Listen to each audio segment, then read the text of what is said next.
أعوذ بالله من الشيطان الرجيم. بسم الله الرحمن الرحيم. الحمد لله الذي أنزل على عبده الكتاب ولم يجعل له عوجا قيما لينذر بأسا شديدا من لدنه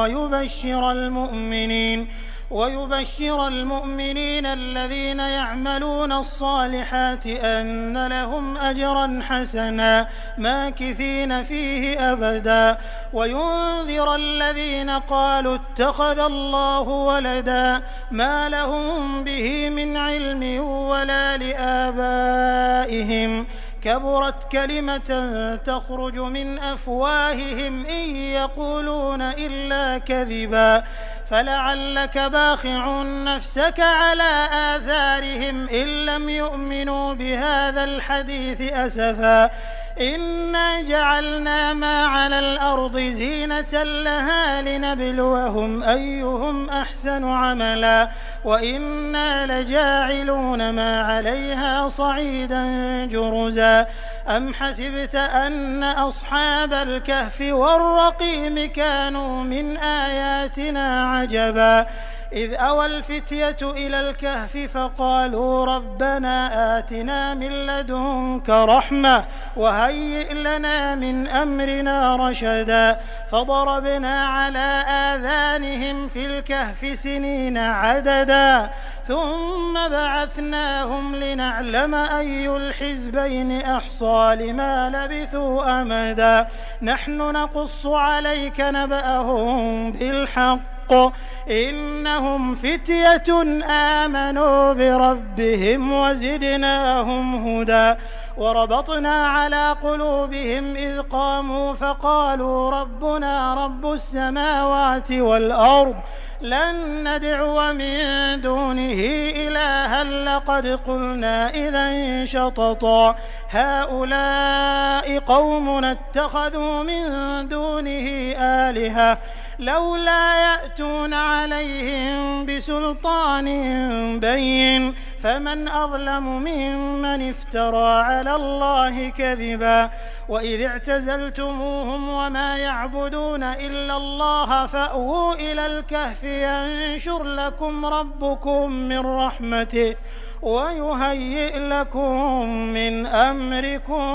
مرفقا وترى الشمس إذا طلعت تزاور عن كهفهم ذات اليمين وإذا غربت تقرضهم ذات الشمال وهم في فجوة منه ذلك من آيات الله من يهد الله فهو المهتد ومن يضلل فلن تجد له وليا مرشدا وتحسبهم أيقاظا وهم رقود ونقلبهم ذات اليمين وذات الشمال وكلبهم باسط ذراعيه بالوصيد لو اطلعت عليهم لوليت منهم فرارا ولملئت منهم رعبا وكذلك بعثناهم ليتساءلوا بينهم قال قائل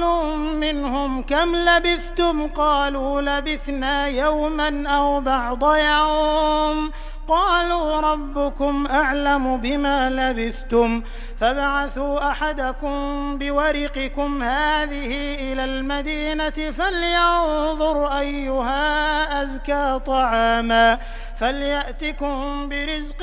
منه وليتلطف ولا يشعرن بكم أحدا إنهم إن يظهروا عليكم يرجموكم أو يعيدوكم في ملتهم ولن تفلحوا إذا أبدا وكذلك أعثرنا عليهم ليعلموا أن وعد الله حق وأن الساعة لا ريب فيها إذ يتنازعون بينهم أمرهم فقالوا ابنوا عليهم بنيانا ربهم أعلم بهم قال الذين غلبوا على أمرهم لنتخذن عليهم مسجدا سيقولون 3 رابعهم كلبهم ويقولون 5 سادسهم كلبهم رجما بالغيب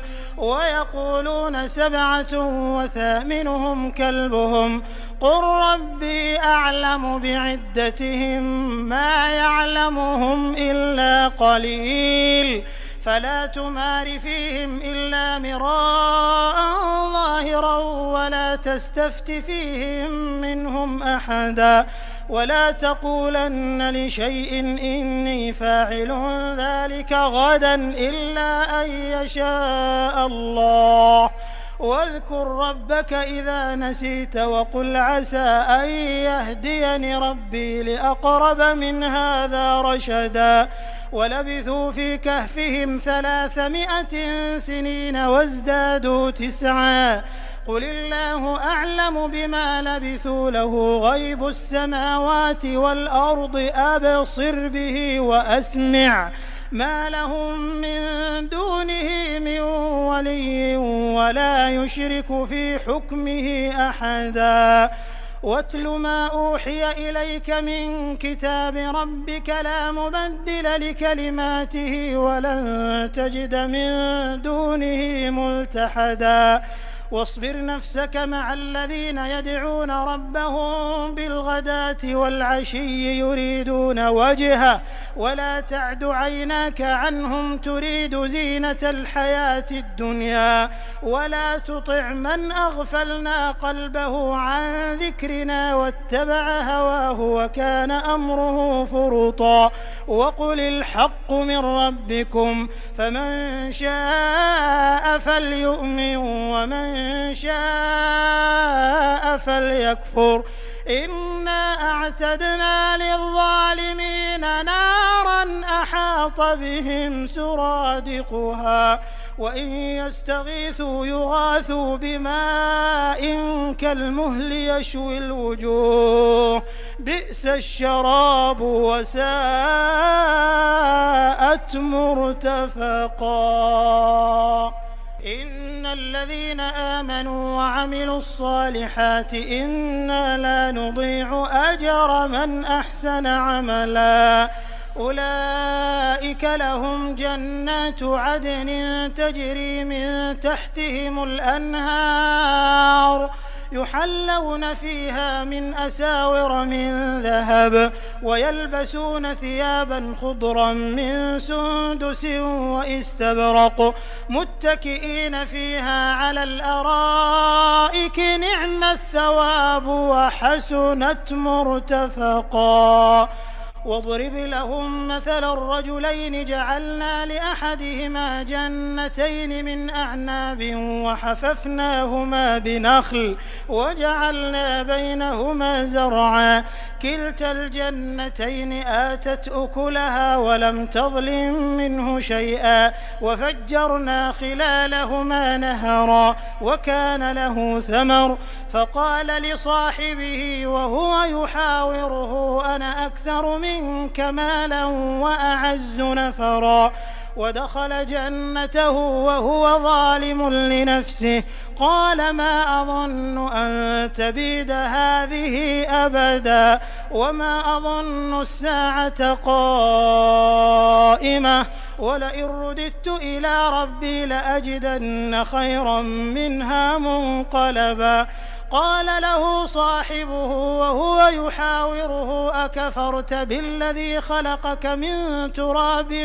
ثم من نطفة ثم سواك رجلا لكن هو الله ربي ولا أشرك بربي أحدا ولولا إذ دخلت جنتك قلت ما شاء الله لا قوة إلا بالله إن ترني أنا أقل منك مالا وولدا فعسى ربي أن يؤتيني خيرا من جنتك ويرسل عليها حسبانا من السماء فتصبح صعيدا زلقا أو يصبح ماؤها غورا فلن تستطيع له طلبا وأحيط بثمره فأصبح يقلب كفيه على ما أنفق فيها وهي خاوية على عروشها ويقول يا ليتني لم أشرك بربي أحدا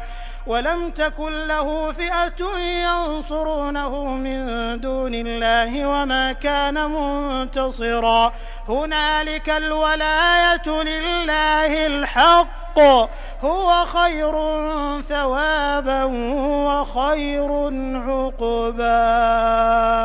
واضرب لهم مثل الحياة الدنيا كماء إن أنزلناه من السماء فاختلط به نبات الأرض فأصبح هشيما تذروه الرياح وكان الله على كل شيء مقتدرا المال والبنون زينة الحياة الدنيا والباقيات الصالحات خير عند ربك ثوابا وخير أملا ويوم نسير الجبال وترى الأرض بارزة وحشرناهم فلم نغادر منهم أحدا وعرضوا على ربك صفا لقد جئتمونا كما خلقناكم أول مرة بل زعمتم أن لن نجعل لكم موعدا ووضع الكتاب فترى المجرمين مشفقين مما فيه ويقولون يا ويلتنا ما لهذا الكتاب لا يغادر صغيرة ولا كبيرة إلا أحصاها ووجدوا ما عملوا حاضرا ولا يظلم ربك أحدا وإذ قلنا للملائكة اسجدوا لآدم فسجدوا إلا إبليس كان من الجن ففسق عن أمر ربه أفتتخذونه وذريته أولياء من دوني وهم لكم عدو بئس للظالمين بدلا ما أشهدتهم خلق السماوات والأرض ولا خلق أنفسهم وما كنت متخذ المضلين عضدا ويوم يقول نادوا شركائي الذين زعمتم فدعوهم فلم يستجيبوا لهم وجعلنا بينهم موبقا ورأى المجرمون النار فظنوا أنهم مواقعوها ولم يجدوا عنها مصرفا ولقد صرفنا في هذا القرآن للناس من كل مثل وكان الإنسان أكثر شيء جدلا وما منع الناس أن يؤمنوا إذ جاءهم الهدى ويستغفروا ربهم إلا أن تأتيهم سنة الأولين أو يأتيهم العذاب قبلا وما نرسل المرسلين إلا مبشرين ومنذرين ويجادل الذين كفروا بالباطل ليدحضوا به الحق واتخذوا آياتي وما أنذروا هزوا ومن أظلم ممن ذكر بآيات ربه فأعرض عنها ونسي ما قدمت يداه إنا جعلنا على قلوبهم أكنة أن يفقهوه وفي آذانهم وقرا وإن تدعهم إلى الهدى فلن يهتدوا إذن أبدا وربك الغفور ذو الرحمة لو يؤاخذهم بما كسبوا لعجل لهم العذاب بل لهم موعد لن يجدوا من دونه موئلا وتلك القرى أهلكناهم لما ظلموا وجعلنا لمهلكهم موعدا وإذ قال موسى لفتاه لا أبرح حتى أبلغ مجمع البحرين أو أمضي حقبا فلما بلغا مجمع بينهما نسيا حوتهما فاتخذ سبيله في البحر سربا فلما جاوزا قال لفتاه آتنا غداءنا لقد لقينا من سفرنا هذا نصبا قال أرأيت إذ أوينا إلى الصخرة فإني نسيت الحوت وما أنسانيه إلا الشيطان أن أذكره واتخذ سبيله في البحر عجبا قال ذلك ما كنا نبغي فارتدا على آثارهما قصصا فوجدا عبدا من عبادنا آتيناه رحمة من عندنا وعلمناه من لدنا علما قال له موسى هل أتبعك على أن تعلمني مما علمت رشدا قال إنك لن تستطيع معي صبرا وكيف تصبر على ما لم تحط به خبرا قال ستجدني إن شاء الله صابرا ولا أعصي لك أمرا قال فإن اتبعتني فلا تسألني عن شيء حتى أحدث لك منه ذكرا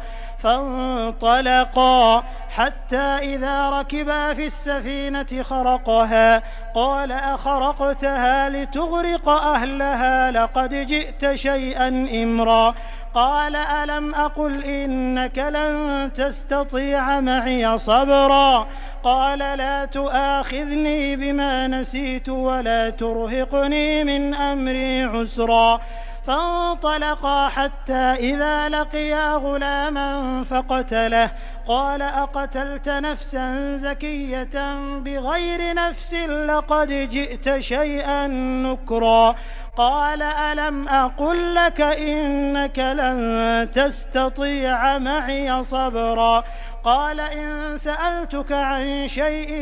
بعدها فلا تصاحبني قد بلغت من لدني عذرا فانطلقا حتى إذا أتيا أهل قرية استطعما أهلها فأبوا أن يضيفوهما فوجدا فيها جدارا يريد أن ينقض فأقامه قال لو شئت لاتخذت عليه أجرا قال هذا فراق بيني وبينك سأنبئك بتأويل ما لم تستطع عليه صبرا أما السفينة فكانت لمساكين يعملون في البحر فأردت أن أعيبها وكان وراءهم ملك يأخذ كل سفينة غصبا وأما الغلام فكان أبواه مؤمنين فخشينا أن يرهقهما طغيانا وكفرا فأردنا أن يبدلهما ربهما خيرا منه زكاة وأقرب رحما وأما الجدار فكان لغلامين يتيمين في المدينة وكان تحته كنز لهما وكان أبوهما صالحا فأراد ربك أن يبلغا أشدهما ويستخرجا كنزهما رحمة من ربك وما فعلته عن أمري ذلك تأويل ما لم تسطع عليه صبرا ويسألونك عن ذي القرنين قل سأتلو عليكم منه ذكرا إنا مكنا له في الأرض وآتيناه من كل شيء سببا فأتبع سببا حتى إذا بلغ مغرب الشمس وجدها تغرب في عين حمئة ووجد عندها قوما قلنا يا ذا القرنين إما أن تعذب وإما أن تتخذ فيهم حسنا قال أما من ظلم فسوف نعذبه ثم يرد إلى ربه فيعذبه عذابا نكرا وأما من آمن وعمل صالحا فله جزاء الحسنى وسنقول له من أمرنا يسرا ثم أتبع سببا حتى إذا بلغ مطلع الشمس وجدها تطلع على قوم لم نجعل لهم من دونها سترا كذلك وقد أحطنا بما لديه خبرا ثم أتبع سببا حتى إذا بلغ بين السدين وجد من دونهما قوما لا يكادون يفقهون قولا قالوا يا ذا القرنين إن يأجوج ومأجوج مفسدون في الأرض فهل نجعل لك خرجا على أن تجعل بيننا وبينهم سدا قال ما مكني فيه ربي خير فأعينوني بقوة أجعل بينكم وبينهم ردما آتوني زبر الحديد حتى إذا ساوى بين الصدفين قال انفخوا حتى إذا جعله نارا قال آتوني أفرغ عليه قطرا فما استطاعوا أن يظهروه وما استطاعوا له نقبا قال هذا رحمة من ربي فإذا جاء وعد ربي جعله دكاء وكان وعد ربي حقا وتركنا بعضهم يومئذ يموج في بعض ونفخ في الصور فجمعناهم جمعا وعرضنا جهنم يومئذ للكافرين عرضا الذين كانت أعينهم في غطاء عن ذكري وكانوا لا يستطيعون سمعا أفحسب الذين كفروا أن يتخذوا عبادي من دوني أولياء إنا أعتدنا جهنم للكافرين نزلا قل هل ننبئكم بالأخسرين أعمالا الذين ضل سعيهم في الحياة الدنيا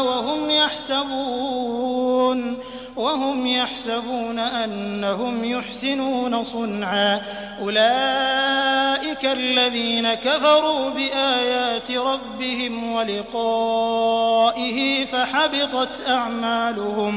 فحبطت أعمالهم فلا نقيم لهم يوم القيامة وزنا ذلك جزاؤهم جهنم بما كفروا واتخذوا آياتي ورسلي هزوا إن الذين آمنوا وعملوا الصالحات كانت لهم جنات الفردوس نزلا خالدين فيها لا يبغون عنها حولا قل لو كان البحر مدادا لكلمات ربي لنفد البحر قبل أن تنفد كلمات ربي ولو جئنا بمثله مددا قل إنما أنا بشر مثلكم يوحى إلي أنما إلهكم إله واحد فمن كان يرجو لقاء ربه فليعمل عملا صالحا ولا يشرك بعبادة ربه أحدا.